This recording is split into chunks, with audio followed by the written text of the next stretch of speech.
میں کبھی کبھار یہ بھی کہا کرتا ہوں کہ جو لوگ آپ دعویٰ کرتے ہیں کہ آپ حنفی ہے، آپ کو بھی دھوکہ دیتے ہیں نا یہ لوگ، بریلوی لوگ، ہم حنفی ہیں۔ جیسے یہاں ہماری وادی کے اندر ایک جاہل خطیب، ان کا جو ہے عبدالرشید داؤدی صاحب، وہ ہر مجلس میں اس قوم کو دھوکہ دیتے کہ میں حنفی ہوں۔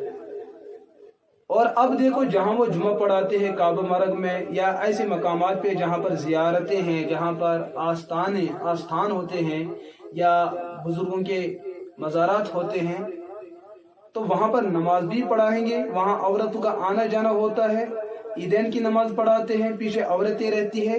جبکہ فقہ حنفیہ کا مسئلہ یہ ہے، بلکہ احمد رضا صاحب بھی احکام شریعت کے اندر لکھتے ہیں کہ عورت کو مزار اور قبرستان پہ جانا یہ مستحق لعنت عمل ہے۔ کبھی جو ہے داؤدی صاحب نے اس سچائی کا اظہار کیا، ان کو منع کیا۔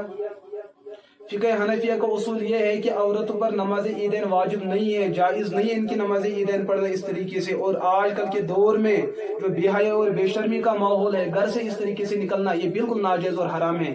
کیا داؤدی صاحب نے کبھی اس سچے حنفیت کو لوگوں کے سامنے بیان کیا؟ بیان کرتے نا تب جب پیٹ کا مسئلہ نہ ہوتا۔ یہاں تو پیٹ کا مسئلہ ہے، یہاں تو پیسہ بٹورنا ہے۔ لوگوں کو کہیں گے حنفیت، لیکن حنفیت کے کتنے بڑے دشمن ہیں۔ یہی صورتحال احمد رضا کی تھی۔ پوری زندگی جتنا اس نے حنفیت کے خلاف لکھا اور بولا ہے، شاید کہ کوئی حنفی دشمن اتنا زیادہ لکھ سکتا ہو جتنا احمد رضا نے لکھا اور بولا ہے۔ ہم ہر وقت یہ کہتے رہے کہ یہ حنفیت کے دشمن ہیں، ان کا حنفیت کے ساتھ کوئی تعلق نہیں ہے۔ اگر ان کی یہاں حنفیت ہوتی تو آج تک جن رسومات اور رواجات کے یہ پابند تھے۔ ایک زمانہ ان کا یہ بھی تھا کہ ان کا پاجامہ ٹخنے سے نیچے تھا، کیوں؟ تب لوگ ویسے تھے، یہ بھی ان جیسے تھے۔ اب جو علماء دیوبند میدان میں آئے، انہوں نے اس مسئلے کو واضح کیا، امت مسلمہ کے اندر بیداری پیدا ہو گئی۔ اب ان کو پتہ چلا کہ میں ان کی مسجد میں امام ہوں، اگر میرا پاجامہ ٹخنے سے نیچے ہو گیا تو میری چھٹی، کب اس کا ٹخنے سے پاجامہ اوپر آنا شروع ہو گیا۔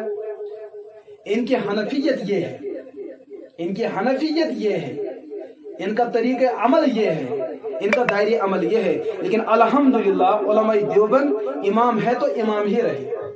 ہم مسجد میں گئے، امام بن کے رہے، امام بن کے جیے۔ ہم مسجد میں بیٹھ کر کبھی ہم نے خود کو مقتدی ہونا اور رہنا پسند نہیں کیا کہ جیسے ہمیں لوگ کہیں گے ویسا ہم کریں، یہ ہماری فطرت میں نہیں ہے۔ تو لہٰذا لفظ وہابی کے بارے میں جو مختصر وضاحت آئی، اس کو میں نے آپ کے سامنے اجمالاً عرض کیا، انشاءاللہ آگے تفصیل آ رہی ہے۔